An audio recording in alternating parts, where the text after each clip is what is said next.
पूरी जानकारी के लिए वीडियो को अंत तक देखें, क्योंकि ये बहुत ही अच्छी वनस्पति है और हर जगह आसानी से पाई जाती है। ये वनस्पति जो है ये मूत्राशय की पथरी, सेक्स की इच्छा कम होना, बलकारक, स्तन शोधक, जिन लोगों को भूख वगैरह ना लगती हो वैसे लोगों के लिए, बवासीर के रोग में, क्षय रोग यानी कि टीबी के रोगों में, कई लोगों को आपने देखा होगा कि अंगों का क्षय होता है, यानी धीरे धीरे वो कट के गिर जाते हैं। उसमें पेशाब की जलन, जुलाब, मांसपेशियों की कमजोरी, सांस की तकलीफ, मोटापा, खून की कमी, इन समस्त रोगों में काम आता है। और इस वनस्पति का जो जिक्र है ये हमारे बहुत सारे आचार्यों ने किया है। इसे हमारे आचार्य श्री चरक जी ने मूत्र विरेचनी आदि गण में इसका प्रयोग किया है। इसके अलावा इसे पित्तज, मूत्रकुच, रक्तज, मूत्रकुच, अर्श और पित्त के कारण होने वाली मिर्गी, तृषा आदि रोगों में इसका वर्णन किया है। इसके अलावा हमारे आचार्य श्री हरित जी ने इसे पथरी, चलन आदि रोगों में इसका प्रयोग बताया है। आचार्य श्री वृद्ध वाग्भट जी ने इसे मूत्रकुच और उत्तर बस्ती के लिए प्रयोग में बताया है। आचार्य श्री कश्यप जी ने इसे स्तन शुद्धि और विसर्प में इसका प्रयोग बताया है। आचार्य श्री सुरक्षित जी ने इसे कृष्णादि वस्तिपान में इसका जिक्र किया है। इसके अलावा पित्तज, पथरी के लिए इसका प्रयोग किया हुआ है। इसके अलावा अष्टांग हृदय के रचयिता श्री वाग्भट जी ने भी इसे पित्तज असमरी के लिए प्रयोग बताया है, जो कि चिकित्सा स्थान में एक कृत बताया हुआ है। ये वनस्पति जो है इसे हिंदी में कास, राड़ी आदि नामों से बुलाया जाता है। संस्कृत में इसे कास, कासेक्षु, इक्षगंधा आदि नामों से बुलाया जाता है। मराठी में इसे कसई, कासे कवत के नाम से बुलाया जाता है। बांग्ला में इसे केशो घास और केशोरो के नाम से बुलाया जाता है। गुजराती में इसे कासेड़ो के नाम से बुलाया जाता है। ये हर जगह पे आसानी से पाया जाता है। जो ऊसर जमीन होती हैं या पानी के आसपास की जो जमीन होती हैं वहाँ पे ये आसानी से मिल जाती है। बहुत अनमोल वनस्पति है और इसके बारे में जितना कहा जाए वो कम है। इसके गुणधर्म जान लेते हैं कि आयुर्वेद मतानुसार इसके गुणधर्म क्या हैं। इसका जो रस है वो मधुर है और कसाय है। गुण इसका लघु है और सिग्न है। शीतवीर्य की औषधि है। इसका विपाक जो है वो मधुर है। ये वनस्पति वात और पित्त के रोगों को दूर करती है। आयुर्वेद के बहुत सारे ग्रंथों में तृण पंचमूल नाम से एक योग मिलता है, जिसमें कास, कुसा, दर्भ, सरकंडा, नरसल ये 5 वनस्पतियां यूज की जाती हैं। और ये 5 की 5 वनस्पतियां बहुत ही बेहतर तरीके से पथरी को निकालने का काम करती हैं।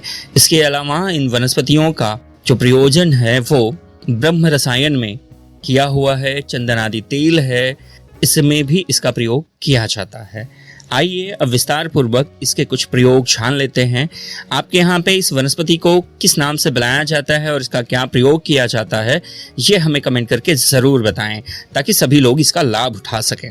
वो है चर्म रोगों के लिए काश के पंचांग का काढ़ा बनाकर बलाबल अनुसार पीने से जो चर्म विकार होते हैं उसमें बहुत अच्छा लाभ होता है।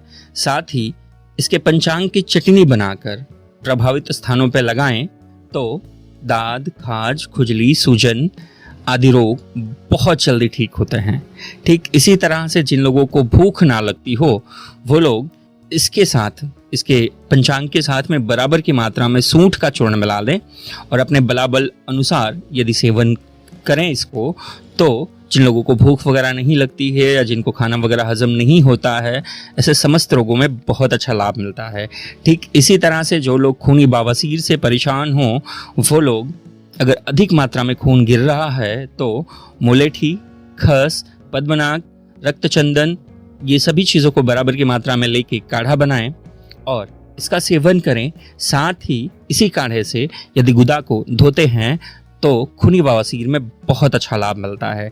ठीक इसी तरह से मूत्र संबंधी विकारों में कास, कुश, गोखरू, गन्ने की छड़, कसेरू, कासनी, पुनर्नवा इन सभी चीज़ों का अगर काढ़ा बनाकर लेते हैं तो मूत्र संबंधी विकारों में बहुत अच्छा लाभ मिलता है। ठीक इसी तरह से पंचत्रुमूल, कुश, कास, सर, दर्भ, गन्ने की छड़ इनका क्षीरपाक विधि से काढ़ा बनाएं और इसका सेवन करने से वात विकार, पथरी, पेशाब में चीनी आना, पेशाब रुक रुक के आना, इस तरह की सभी परेशानियों में बहुत अच्छा लाभ मिलता है। से तृण पंचमूल और विरत आदि गण दोनों समान भाग ले लें। इसमें से 30 ग्राम का चूर्ण लें, जो कट किया हुआ, और इसमें 2 गिलास पानी और 2 गिलास दूध मिला के इसे उबालें।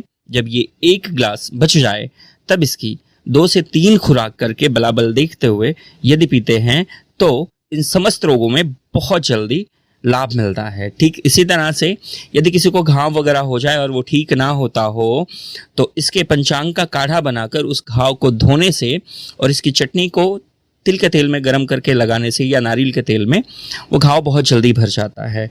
गर्मी के कारण जिन लोगों को बहुत ज़्यादा प्यास लगती हो वो लोग यदि इसका काढ़ा बनाकर इसमें खस मिलाकर पीते हैं तो बार बार प्यास लगने की शिकायत बहुत जल्दी दूर होती है। ठीक इसी तरह से जिन लोगों को गर्मी के कारण मिर्गी हो, बुखार हो, वो लोग इसी तरह से सिर्फ इसका पंचांग लेकर इसका क्षीर पाक बनाएं 2 गिलास दूध और 2 गिलास पानी मिलाकर, और यदि इसका सेवन करते हैं तो मिर्गी की शिकायत दूर होती है। ठीक इसी तरह से बुखार वगैरह जो गर्मी के कारण होता है उन सभी रोगों में लाभ होता है। करते हैं कि दी गई जानकारी का आप सभी लाभ लेंगे। यदि जानकारी उचित लगती है तो अपने अपनों तक शेयर कर दें। चैनल पे नए हैं तो अभी सब्सक्राइब करें, ये बिल्कुल फ्री है। मिलते हैं अगली वीडियो में, तब तक के लिए जय हिंद, वंदे मातरम।